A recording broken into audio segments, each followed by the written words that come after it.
São agora 10 horas e 7 minutos, vamos ao Brado Entrevista. Brado Entrevista, a gente vai conversar com o marqueteiro, jornalista, cientista político Eduardo Bisotto. Eduardo, bom dia, muito obrigado pela participação aqui no Brado Jornal. Eu, antes de tudo, gostaria de parabenizá-lo pelas análises. Muita gente já falou de você para mim, falou sobre as suas análises a respeito do Renan Santos, que se mostraram completamente corretas, e eu queria começar essa entrevista perguntando sobre a última pesquisa de semana passada. Foram duas, se não me engano, uma da CNN e outra que apareceu o Renan com 5% já à frente desses caras aí, de governadores, ex-governadores e esses caras caciques do centrão brasileiro. Eduardo Bisotto, mais uma vez, muito obrigado e bom dia. O que você acha desses últimos resultados do Renan Santos? Bom dia, Timóteo. Bom dia para a galera que está acompanhando a gente aí pelas redes, enfim, para todo mundo que está acompanhando essa entrevista. Timóteo, eu acho que está tudo dentro do que eu havia previsto desde o ano passado, quando o Renan apareceu na primeira com 0,5%. Existem fatores estruturais em eleições que não são tão difíceis assim de ler, mas que parecem que são um verdadeiro mistério para a análise política brasileira. Veja, dava para entender aonde a candidatura do Renan Santos iria, bastando analisar os resultados das eleições de 2018 e 2022 de maneira desapaixonada. O que 18 e 22 nos ensinam? 18 e 22 são as eleições mais polarizadas que o Brasil já viu em toda a sua história. Ainda assim, em 18 você tem um Ciro Gomes que faz 12% no primeiro turno, e em 2022, com Lula e Bolsonaro, que são as duas personalidades mais cativantes, apaixonantes, polarizantes da política brasileira dos últimos 30 anos, você ainda tem lá Ciro com 3 e um pouquinho, Simone mais 3, aí você bota mais 2, 3 da Soraya, junta tudo ali e você vai chegar aos mesmos 10, 12 que o Ciro havia feito em 2018. Por que não teve um candidato que fez esses 10, 12 em 22? O Ciro, com o João Santana pilotando a campanha dele, fez uma campanha muito, muito ruim. Ele errou totalmente no que a filosofia chama de Zeitgeist, a leitura do espírito do tempo. Era o Ciro tentando parecer jovem, era o Ciro Games, livezinha constrangedora com o Gregório do Vivier, um troço muito mal pensado. O João Santana tentando ser jovem, um idoso tocando campanha, alguém que cresceu com o mindset de campanhas dos anos 2000 e tentou se atualizar, e foi um desastre na execução. Por mais que talvez ele tivesse o diagnóstico correto, a execução foi muito ruim. Eu sempre soube que o MBL sabe fazer campanha e não precisa ir longe, basta pegar o case de Arthur Duval em São Paulo na eleição de prefeito de 2020. Basta pegar os deputados e, enfim, que o MBL tem eleito aí ao longo dos anos, deputados e vereadores, eles sabem fazer. Eu conheço o Renan Santos há muito tempo, eu sei que ele entende muito de política e saberia como fazer, está fazendo tudo direito, e esse primeiro eleitor, o eleitor independente, está vindo ao natural. Que esse eleitor, ele até dá uma flutuadinha, tipo, ele namorou com o Ratinho Júnior, por exemplo, em algum momento dessa pré-campanha, o que explicava o Ratinho Júnior ali na casa dos 10% até. Só que aí ele descobre, tipo, ele até é filho do Ratinho pai, do apresentador, do programa da SBT e tal. Só que esse cara é um político tradicional demais pro que o momento da política brasileira pede. O momento da política brasileira tá pedindo ruptura, tá pedindo coisas novas.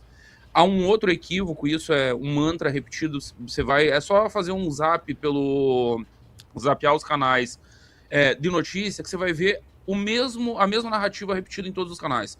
Globo News, CNN, Jovem Pan News, sempre vai ter um especialista lá para explicar que existe um eleitor brasileiro que está tentando fugir da polarização e quer uma terceira via. Não, o eleitor brasileiro não quer uma terceira via. Ele quer um candidato diferente do Lula e do Bolsonaro, do petismo e do bolsonarismo. Mas não é a mesma coisa? Não é a mesma coisa. Porque ele não quer um candidato nem. Ele não quer uma coisa morna, uma coisa sem sal, sem açúcar, sem sabor. Perfeito. Não, ele quer alguém diferente, é outra coisa. Quando fala que, eu entendi, até perguntar por que é diferente então, porque na terceira via, segundo os analistas tradicionais, é um cara morto, é um cara isentão, um cara com discurso. Na verdade, o sujeito, o eleitor desse tipo de eleitor, não quer o bolsonarismo, nem o lulismo, nem o petismo. Ele quer uma pessoa que fale, que seja agressiva, exatamente como se comporta o Renan Santos nessas pautas aí, com muita agressividade. Eu concordo do jeito que ele está se portando. O que você acha, Eduardo? É exatamente isso, Timóteo. Eles querem fazer um bonequinho. No fundo, é quase uma sensação de luto pelos anos 90. É tipo, precisamos de um Fernando Henrique Cardoso ressuscitado. A FHC tá com quase 100 anos, com uma saúde bastante fragilizada, tadinho, não consegue aparecer em público há um tempão, sendo cuidado. que tenha dignidade nesses últimos anos dele. E faz 20 anos, desde que o FHC aposentou, que essa galera tá atrás do herdeiro do FHC. Tentaram com Serra, tentaram com Alckmin, tentaram com Aécio. E o eleitor sistematicamente diz, não é isso que nós queremos. Nós queremos algo sim diferente do lulismo e do bolsonarismo. Mas não é esse cara fraco, não é esse cara com medo de dizer as coisas. Não é um Aécio em 2014, para a direita não me empurra que eu não vou. Não. O eleitor não quer esse tipo de frouxidão. Ele quer firmeza, ele quer postura e que não seja nenhum dos dois. Não é a terceira via que os especialistas imaginam, é outra coisa. O eleitor está sim em busca de algo diferente, mas não a terceira via que os analistas de laboratório dos grandes veículos imaginam que vai ser. Não será. Eduardo, direto ao ponto, o que você acha? Estamos 10 horas e 14 minutos, a gente está conversando com o Eduardo Bisotto, marqueteiro, jornalista, cientista político. Você acha que o Renan Santos vai terminar o primeiro turno com quanto? Vamos lá, Timóteo. Eu leio essa campanha em múltiplas fases. Nós temos uma primeira fase que ela vai terminar, de fato, no pós-convenções ali no final de julho. Terminaram as convenções, soubemos quem são os candidatos. Nesse momento, eu espero o Renan Santos na casa dos 10%. Pode ser um 2 a menos, um 2 a mais, mas na casa dos 10%. Algo entre 8 e 12%. Aí começa a campanha de verdade. Aí nós vamos ter Renan Santos todo dia no Jornal Nacional, no Bom Dia Brasil, no Jornal Hoje, com visibilidade midiática, é obrigatório por lei, porque são concessões públicas, então tem que botar a agenda em espaço equânime para todos os candidatos. Ele vai ter algo entre 8 e 12 nessa banda, na casa dos 10. Depois disso, o Renan para de falar com aquele eleitor original que eu mencionei, que foi o eleitor do Ciro de 2018, que foi o eleitor de Ciro, Soraya, Simone em 2022. Aí ele precisa alcançar um eleitor que é o indeciso, para tentar chegar na casa dos 15, que seria algo entre 13, 16, 17. Chegando nessa casa, e isso é lá para o final de agosto, na minha avaliação, se conseguir tocar o coração desse eleitor indeciso, aí vem a fase final da campanha, que é tentar discutir sangria com os dois líderes. E eu estou pressupondo que Lula não será candidato, eu estou partindo desse pressuposto há mais de ano, por uma série de motivos, inclusive a idade. Idade, saúde, legado. O Lula não tem mais nada a ganhar disputando uma nova eleição e tem muito a perder disputando uma nova eleição. Então, ele sabe fazer conta melhor do que eu. Não faz sentido o Lula disputar essa eleição. Imaginemos que chegamos no final de agosto com o Flávio Bolsonaro liderando, e eu imagino que vai liderar com folga, com 40 e alguma coisa. Um Fernando Haddad atrás, e eu acho que bem atrás. E o Renan na casa dos 15, aí tem que ver de onde é que dá para sangrar.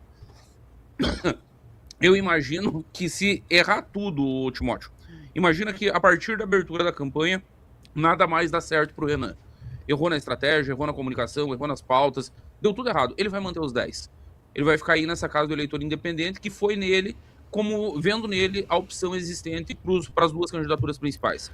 Se acertar, vai pegar o indeciso. E aí, na fase final, nós já estamos falando de setembro, mês final da campanha, tem que ver o que dá para sangrar. Eu tenho algumas evidências anedóticas, aí não é ciência, não é número. Tem uma coisa engraçada, eu tô vendo o eleitor do Lula de 2022, perdão, me dizendo que não dá mais, que o PT tá esgotado, que o que tinha para entregar já entregou, e que tá cogitando votar no Renan. Eu não acho que essa sangria será linear ideologicamente. As pessoas têm essa tendência a achar que, não, pro Renan crescer ele precisa sangrar o Flávio. Não necessariamente. Às vezes você vai ter um eleitor do Lula que votou no Lula em 2022 só para derrotar o Bolsonaro e que pode repensar esse voto agora. E que, se ele olhar para uma pesquisa e ver um Fernando Haddad com 25 e um Renan com 15, ele pode começar a pensar, e se eu mandar esse Renan para o segundo turno no lugar do Haddad para enfrentar o Flávio? Porque em 2022 ele fez uma escolha para derrotar o Bolsonaro. Se ele concluir agora que o Haddad é o candidato para perder do Bolsonaro, talvez ele faça outra. Então, essa é a minha avaliação de evolução do cenário. Primeiro 10 na abertura de campanha. Se acertar a mão, se fizer tudo certo, vai a 15 até o final de agosto com os indecisos. E aí, setembro, vai discutir sangria com os dois líderes para tentar passar, imagino eu, em segundo lugar para o segundo turno. Você acredita nessa chance real? A gente, inclusive, já falou muitas vezes, né, Vanessa? Você principalmente. Muito. Porque, como você disse, colocando na balança, o Lula tem muito a perder se for candidato nessa eleição. Tanto perder a própria a eleição, né? E ficar. Porque a esquerda gosta de deixar como é que fala? A gente sempre fala um ícone. Um legado, um ícone. Um... Ele precisa construir ao longo da história. Né? Ele pensa muito na construção histórica. Exatamente. E você continua acreditando nisso, Eduardo Bisotto, que o Lula não será candidato? Lula não será candidato, não há motivo nenhum para ele ser candidato, Timóteo. O governo é mal avaliado. Você tem um governo que, no melhor dos cenários, tem 45% de ótimo e bom, e em pesquisas infladas. Isso não reelege ninguém. Não há qualquer sinal de recuperação do governo ao longo do ano. Lula disputou 3 eleições antes de ganhar a primeira. Ele disputou 89, 94 e 98. Perdeu 3. Depois que ele ganhou, depois que ele foi governo, só tem vitória. E não só dele. Em 2010, ele encerra um governo com 80% de aprovação e elege como sua sucessora uma mulher que nunca tinha sido síndica de prédio. Tipo, tal era a força que ele pôde se dar o luxo de escolher alguém com dislexia. A Dilma tinha um problema claro de dislexia, comunicava muito mal, com péssima relação com o mundo político, e ele empurra isso, goela abaixo, o mundo político tem que engolir, e ele elege ela, depois, numa reeleição dificílima, com o governo dela mal, ele reelege com a força do carisma dele, entrando na campanha, jogando pesado. Em 21, esse cara é tirado da cadeia. Olha o poder simbólico disso. É quase um Mandela brasileira. Talvez a gente não tenha se dado conta do nível do simbolismo no meu campo político, porque a galera é anti-lulista. E aí também não quer reconhecer algumas coisas. Esse cara foi tirado da cadeia para derrotar o Bolsonaro. Concordo, foi o único verdade. nome. E não foi falta de alternativa, Timóteo, porque foi tentado outros nomes antes. O que a gente chama de consórcio, sistema, essa união entre STF, políticos do velho centrão, grupos de mídia, tentaram com Luciano Huck, não rolou, tentaram com João Dória Júnior, não rolou. Quando essa galera viu que não havia alternativa, eles tiram o Lula da cadeia, e da cadeia o Lula sai para ganhar a presidência de novo. O que esse cara ganha disputando a eleição agora? Nada. E algumas pessoas, ingenuamente, vêm e me dizem, não, mas a esquerda não vai abrir mão dos milhares de cargos. E aí eu conto pra galera, isso é um pessoal que não tá acostumado com bastidor de governo. Passou os 4 anos do Bolsonaro, já tinha passado 1 ano e meio de Temer, e ainda tinha petista na máquina. Só a presidência da República, pra galera ter uma ideia, só o presidente, sem ministério, sem nada, só a presidência da República tem 40 mil cargos de livre provimento, que o presidente escolhe como cargos comissionados. Vocês acreditam que algum presidente conhece 40 mil pessoas para nomear no Brasil inteiro? Não. É óbvio que isso são arranjos políticos. O nego chega ali e você não tira mais. FUNAI ficou aparelhada durante os governos Temer e Bolsonaro. Ministério da Justiça, a mesma coisa. A PF, quando o Bolsonaro decidiu mexer, o STF não deixou. Então, pro próprio petismo, o petismo vai perder cargos. Vai, no topo. Uma galera que não se importa muito também, porque essa galera já tá com a vida resolvida. Os militantes do segundo escalão, terceiro, cara, um governo Renan Santos, vamos imaginar, o Renan ganhou a presidência. Vai terminar os 4 anos e vai ter petista no nosso governo, nós não vamos achar tudo. É muito grande, a máquina do Estado brasileiro é grande demais para ser limpa muito rapidamente. Ô Bisotto, o Lula não sendo candidato, Haddad, na sua opinião, é o poste escolhido por eles? Eu acho mais provável, Timóteo, porque já tem um recall, é conhecido nacionalmente, tem a simpatia da Faria Lima, setores da Faria Lima gostam muito do Haddad, botam dinheiro na campanha, e tem um outro fator, que aí é o fator José Dirceu, que está operando como nunca antes, como operava no auge. O Zé está pensando no petismo, o Lula está pensando no próprio legado e o Zé está pensando no PT. Existe um segundo nome, existia, porque agora ele já não foi pro PT, como estava previsto para acontecer, deixou para depois da eleição. O segundo nome se chamaria Guilherme Boulos. Era o plano B, era o backup para Fernando Haddad. Só que o Boulos é jovem demais, não tem o recall, e precisa ainda passar pelo rebranding de tipo, não sou mais o cara que tá com fogo em pneu em praça pública para protestar. Não sou o cara que invade imóveis para protestar. Esse rebranding do Boulos está sendo feito na Secretaria-Geral da Presidência da República. O cara aparece como ministro, dá entrevistas como ministro, se mostra mais palatável, mas demora. Então o Boulos é um prospecto de 8 anos. Segura o Boulos, evita o desgaste dele perder uma eleição. É sempre desgastante, isso sempre afeta a imagem, começa a gerar a sensação de derrotado. Deixa o Boulos no banco de reserva, vai com o Haddad, que já é um ativo queimado. O Haddad, depois que ele foi eleito prefeito de São Paulo em 2012, ele não ganhou mais nenhuma eleição. Ele disputou a reeleição, ele perdeu. Ele disputou a presidência em 2018, ele perdeu. Ele disputou a eleição em 2022 em São Paulo, Senado, ele perdeu. O Haddad só perde desde 2016. Perde a última, faz uma last dance, vai fazer os seus 30%, serve como palanque para manter mais ou menos coesas as forças em torno do lulismo, garante que um Rui Costa, o próprio Jerônimo, seja reeleito, que mantenha o controle do grupo político na Bahia, tenta garantir o controle do Ceará. O Ceará está numa situação muito delicada, o Lula força todo santo dia para o Camilo Santana substituir o Eumano, e aí tem um problema local, é uma substituição dura, difícil de ser feita. Tenta manter esses polos de poder local e preserva Guilherme Boulos para a disputa em 2030. E Flávio Bolsonaro nesse cenário aí eleito presidente? Hoje ele é favorito. Hoje Flávio Bolsonaro é claramente favorito por um fator muito simples. Quando um governo é muito ruim, como é o caso desse Lula 3, quando o eleitor rejeita, quando o cenário é de tipo, eu preciso me livrar desse governo, o que é a primeira coisa que o eleitor vai pensar? Acho que travou aqui pra mim. Travou o vídeo, mas o áudio tá bom. O que importa. Deixa eu arrumar a câmera aqui que já volta. O que o eleitor vai pensar, Timóteo? A primeira coisa que vai passar na cabeça do eleitor é quem é a oposição a isso? E quem é a oposição a isso hoje? O que vem à cabeça do eleitor é Bolsonaro. Não é nem o Flávio, é o sobrenome Bolsonaro. Traz um recall imediato. Muito fácil. Então, se eu quero me ver livre do PT, a lógica é que eu pense imediatamente em Bolsonaro. Por isso, hoje, o Flávio é muito favorito, nesse momento da corrida. Aí, lógico, depende do desempenho dele em campanha, depende de como que o eleitor vai se entender com ele. A gente tem visto aí nas últimas semanas, meses, uma guerra interna no bolsonarismo. E quem acompanha a política só por rede social pode achar que a campanha está em crise. Eu já vi esse filme antes, tá? Eu vi isso na eleição do Bolsonaro em 18, eu vi isso na reeleição do Bolsonaro em 22.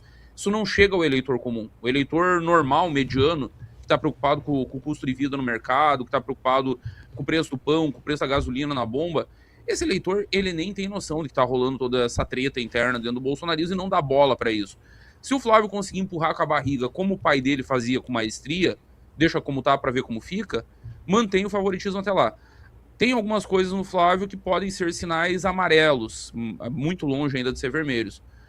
Tá faltando conteúdo na campanha do Flávio, isso para mim é notório. É muito engraçado que o Renan fala uma coisa de manhã, de tarde o Flávio tá repetindo. É verdade. E quando você tá dependente do teu adversário para ter conteúdo, você tem um problema, porque esse conteúdo não é teu. Você não sabe exatamente o que você tá falando. Eu tava vendo hoje de manhã um vídeo do Flávio em campanha, e cara, um Ctrl-C, Ctrl-V na campanha do Renan. Ontem, no Inteligência Limitada, foi muito isso. Quem lembra do Flávio disputando a prefeitura do Rio vai lembrar da cena icônica dele passando mal e desmaiando. Será que esse cara aguenta a pressão numa eleição presidencial até o dia 4 de outubro? São perguntas que os próximos meses vão responder. Perfeito. Eduardo Bisotto, são 10h27, Vanessa Moreira.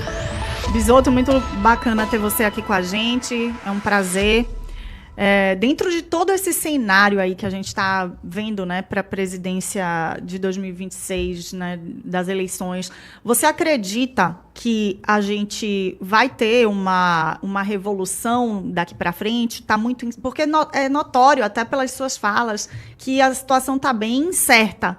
Você acha que existe dentro desse cenário todo a possibilidade, a chance do Renan, de fato, alavancar quando a campanha começar de fato? Eu também calculo aí, semelhante a você, em torno de 10%, mas até alavancar a campanha. Mas a gente sabe que a reta de campanha, exposição em debate, exposição também das propagandas, isso vai, sem dúvida, trazer muita gente para a luz aí, vai se identificar com o discurso do Renan, que ainda não é o suficiente conhecido, mas pode vir a se tornar. O que é que você acha disso? Podemos ter uma surpresa, uma grata surpresa? Vanessa, primeiro prazer é meu, mais uma vez agradecer o convite, é um prazer estar aqui com vocês analisando esse cenário político nacional. Vamos aos números, eu gosto de trabalhar com números e entender o cenário a partir deles. A última pesquisa Quest, eu estou mencionando a Quest aqui porque é o instituto que, em termos de rejeição, é o que mais faz a pesquisa direitinho. A Quest, ela não cai num... A Atlas, por exemplo, comete o erro. Esse erro é muito, muito velho e me incomoda demais em institutos de pesquisa na hora de medir rejeição, que é fazer uma pergunta única. Dentre esses candidatos, em quem você não votaria de jeito nenhum? A Atlas faz isso. Se você olhar a rejeição do Renan na Atlas, acabou a eleição pro Renan, ele nem deveria ser candidato. Só que aí você olha na Quest, que fez a adaptação, o Real Time Big Data, se eu não estou enganado, também está fazendo adaptação. Eu estou brigando com isso desde 2010, eu estou xingando o Instituto Nacional desde 2010. Como é que a Quest está perguntando? Ela diz assim, eu vou ler aqui uma lista de nomes e eu quero que você escolha entre as seguintes opções.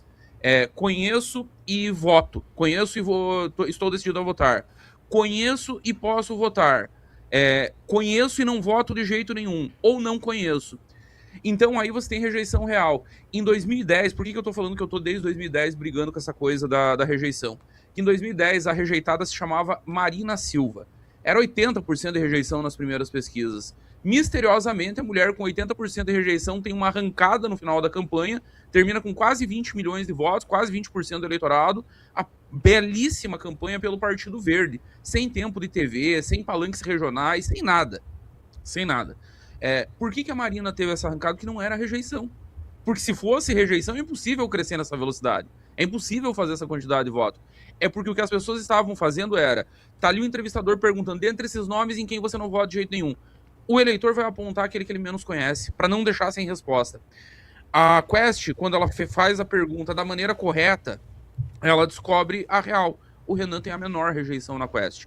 Ele tem lá um problema muito, muito sério, eu tenho batido muito nisso nas minhas lives, que se chama desconhecimento. É o grande adversário de Renan Santos hoje. Na última Quest, se eu não estou enganado, são 74% dos eleitores que dizem simplesmente desconhecer. Só partindo disso e vendo que o Renan tem lá, acho que é 3 na Quest, é um negócio assim, 2,5, 3, dependendo do cenário. Se você tem 3 num cenário que apenas 16%, cara, a taxa de conversão disso é brutal. Você é candidato para disputar a liderança de primeiro turno. É óbvio que essa taxa também não vai se manter constante, mas é uma taxa de conversão muito, muito alta e muito, muito rápida. O problema do Renan se chama desconhecimento. Por isso, considerando que 74% não o conhece, ele tem uma taxa de conversão altíssima entre os que o conhecem. É tipo de 1 para 5. A cada 5 pessoas que conhecem o Renan, uma converte em voto. Quando chegar nos 100, vai ser gigantesco. Os números estão apontando. Ele já está chegando...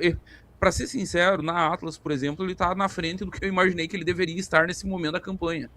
Pela falta de estrutura da Mistão, é um partido criado em setembro do ano passado, não tem palanques regionais expressivos, tipo, não tem grandes veículos de comunicação, não tem todo o ecossistema que o bolsonarismo sempre teve. E o cara já tá chegando nos 5%, é assustador, é assustador.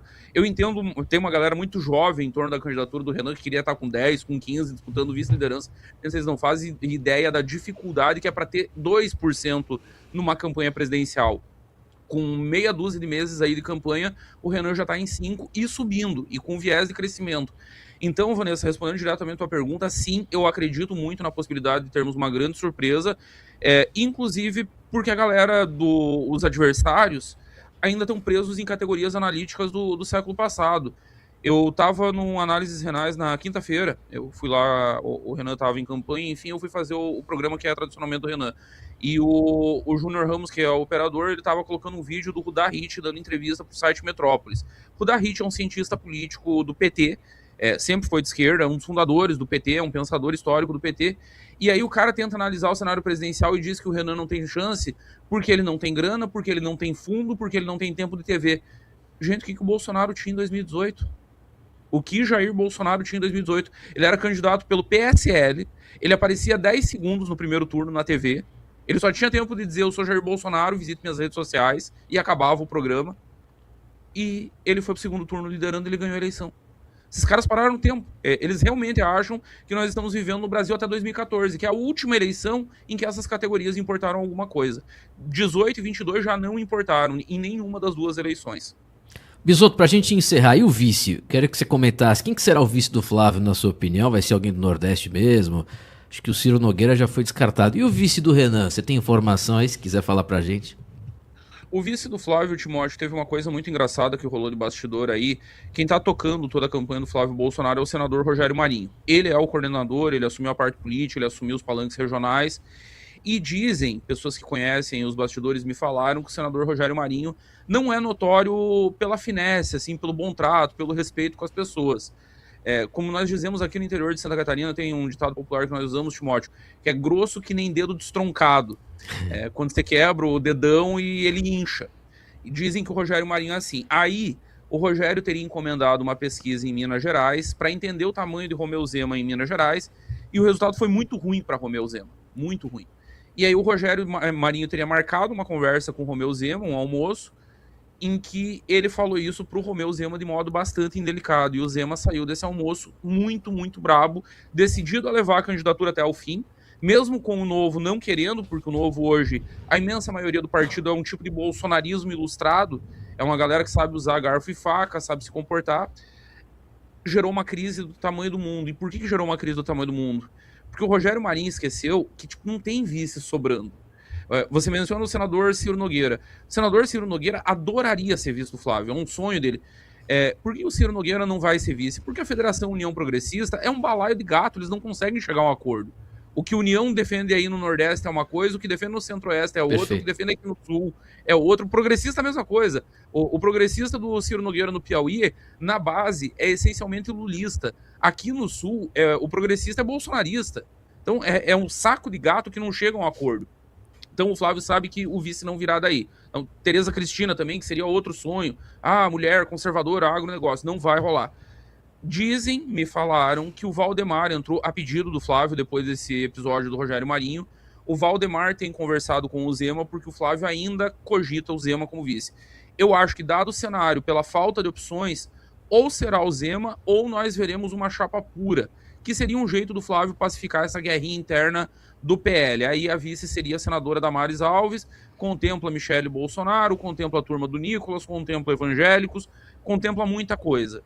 Então, eu acho que fica entre Zema e Damares. Sobre o vice do Renan, quem eu vejo hoje, aí nós temos que analisar também a acessibilidade. Não vamos achar vice fora, não vamos achar vice de partido médio, grande, essa galera não virá. Quem que nós temos de vice dentro dos quadros da missão com viabilidade? O nome que me agrada muito é o do Coronel Busnello, do Rio de Janeiro. Tem cabelos brancos, tem formação, tem preparo, tem equilíbrio, traz a respeitabilidade da idade e é tratado como herói pela tropa.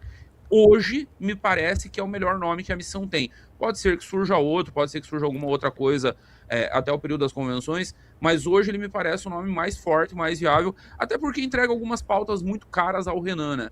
O Renan tem martelado muito nessa questão da segurança pública. Para que é melhor do que ter um coronel do BOP na tua vice para implementar essa agenda? Com devidas às proporções, Bisotto, esse vice do Renan que você falou seria como se fosse o José Alencar de 2002 do Lula? É mais ou menos isso, Inclusive, essa questão da idade pega. O Renan é jovem. 40 anos para um presidente da República é jovem. 41 o Renan tá.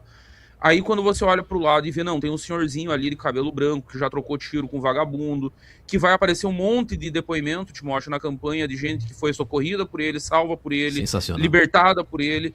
Aí as pessoas olham, não é um jovem maluco porque tem um senhor ali que garante. Se esse jovem for maluco demais, nós botamos esse senhorzinho na presidência e tiramos também o jovem. Dá uma segurança pro eleitor. É o Alencar pro Lula, o próprio Mourão pro Bolsonaro, o general Hamilton Mourão pra Jair Bolsonaro. É a segurança, tem um maluco na cabeça, mas o cara que tá ali do lado não é maluco. E o futuro pra gente, são 10 horas e 38 minutos, fazer mais essa pergunta. E sobre o bolsonarismo, Bisotto, como é que você avalia o bolsonarismo agora e depois da eleição? Você acha que está enfraquecendo? Depende muito do resultado da eleição. Digamos que Flávio Bolsonaro seja eleito, o bolsonarismo segue como uma força muito, muito relevante da política nacional, hegemonizando o campo da direita, e aí vai hegemonizar ainda mais. Tem um componente, eu vi um tweet semana passada, Timóteo, eu não vou lembrar quem foi, fazendo uma reflexão de por que sai muito ex-MBL pro bolsonarismo e o contrário não acontece? O motivo é simples. Questão de oportunidade. O bolsonarismo tem mais estrutura, tem mais grana, tem mais visibilidade, é mais fácil você grudar no grande líder. Então, se o Flávio ganha, tudo isso permanece e amplifica. E ainda o Flávio terá os instrumentos para disciplinar a própria base que hoje está colapsada. Essa guerra entre nicolaitas, carluxistas, a turma dos irmãos contra o resto, tudo isso passa se o Flávio ganha a eleição, que toda essa galera vai ter que comer na mão do Flávio, vai depender dele para nomeação de cargos, para acesso à verba, para dinheiro, para emendas, para tudo.